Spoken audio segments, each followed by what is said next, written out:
semua yang saya hormati, lembaga kami dalam setahun belakangan ini sudah menerbitkan 3 buku tentang Pancasila. Yang pertama ditulis oleh beliau, oleh Profesor Yudi Haryono, judulnya Logika Berpancasila.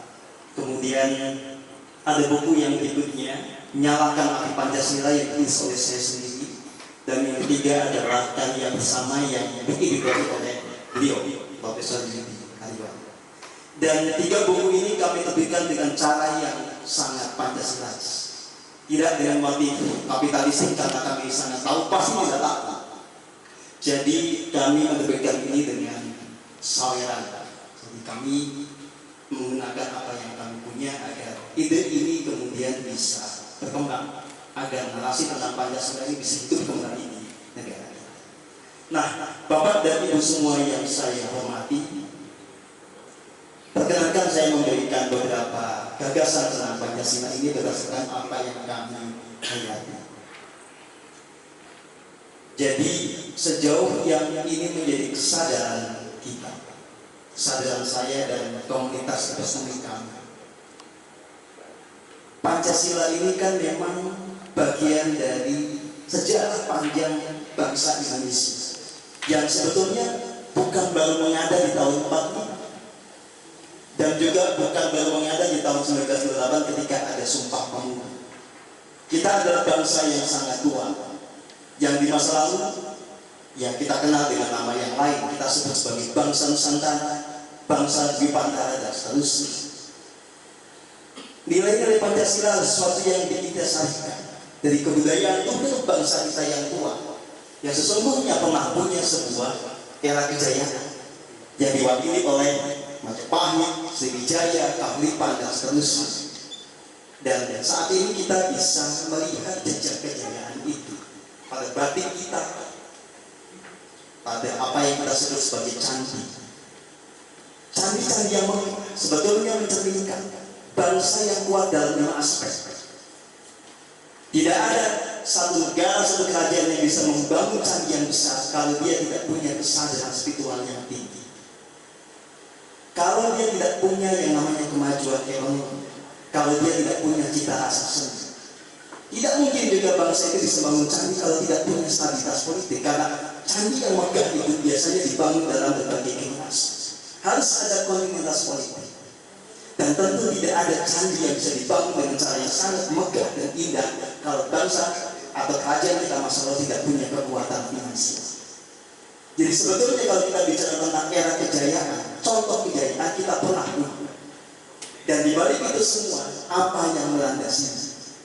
Inilah yang kemudian diindikasikan oleh Bung Karno sebagai Pancasila. Nah, Bapak dan Ibu sekalian, saya sangat setuju dengan apa yang disampaikan oleh Pak Profesor Laude Romanudin, bahwa memang kita perlu merenungkan kembali sistem politik kita.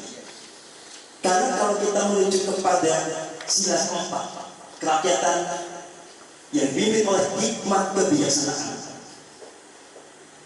berdasarkan permusuhan dan perwakilan, memang sistem demokrasi one man one vote yang basisnya ideologi neoliberal, demokrasi liberal, itu memang jadi tidak sinkron. Nah, sebetulnya ada beberapa kata kunci di sila ini yang memang sudah berpuluh-puluh tahun ini kemudian kita tidak betul-betul menghayati. Perkenankan saya ini menyampaikan satu temuan yang saya memang katakan munculnya di dalam pelaku hening saya. Jadi yang disebut dengan kerakyatan yang dipimpin oleh hikmat kebijaksanaan, itu sebetulnya kan bicara tentang bagaimana kita menjaga kedaulatan rakyat dengan apa yang disebut sebagai hikmat kebijaksanaan. Ini sebetulnya apa? Nah, sebetulnya kita akan hanya bisa memahami ini kalau mengaitkannya dengan Pancasila secara utuh. Hikmat kebijaksanaan sebetulnya adalah suara Tuhan yang sejati, yang ada di sanubari setiap manusia, yang betul-betul muncul dari lubuk hatinya, yang pasti itu menjamin kebenaran dan menjamin keselamatan. Sejauh yang saya mengerti, misalnya merujuk kepada candi, bangsa kita adalah bangsa yang sangat berkesadaran luhur. Bangsa yang telah mengenal Tuhan tidak secara imajinatif, tapi betul-betul dengan kesadaran yang murni. Maka bangsa kita di zaman dulu itu menghadapi tuntunan Tuhan tidak dengan pendekatan spekulatif. Berdasarkan waktu spiritual di zaman dulu, orang bisa mengerti tuntunan Tuhan itu apa, termasuk dalam mengelola negara, dalam mengambil keputusan. Tuntunan Tuhan itulah yang disebut sebagai hikmat kebiasaan. Maka setiap orang kemudian perlu terlebih dahulu mengenali apa makna ketuhanan yang Maha Esa. Nah, Bapak dan Ibu sekalian, saya kemudian menemukan ada satu misi. Kita bicara Pancasila, tetapi kita tidak menjalankan pelaku agar kesadaran kepancasilaan dan karakter Pancasila ini tumbuh di dalam diri kita. Kita lupa menjalankan apa yang disebut sebagai hening cipta. Hening cipta ini sebetulnya esensi dari semua tradisi spiritual dan tradisi religius yang ada di dunia ini. Hening cipta membawa kita kepada kesadaran ketuhanan yang sesungguhnya. Kalau orang betul-betul melakukan hening cipta, Bapak dan Ibu semua, dia akan sadar bahwa kita semua ini bersumber kepada Tuhan yang sama. Kita akan mengerti bahwa Tuhan itu tidak mendiskriminasi siapapun atas dasar agama, suku, dan status sosial. Orang yang menghayati hening cipta akan mengerti bahwa di dalam setiap tarikan dan hembusan nafas, dia tidak terpisahkan dari Tuhan yang sesungguhnya. Dia bersama dengan kasihnya, dia bersama dengan kuasa. Hanya kalau orang ada di kesadaran seperti ini, maka sebetulnya tumbuh karakter kemanusiaan yang universal, di mana orang kemudian hidup dalam kasih dalam setiap pikiran, kata-kata, dan perbuatannya. Di mana orang tidak lagi punya kemelekatan kepada ego, dia lihat ego yang bijaknya adalah kebenaran, sehingga dia bisa membangun persatuan dengan siapapun. Karena kita harus mengakui bahwa perpecahan datang dari ego yang kita lihat.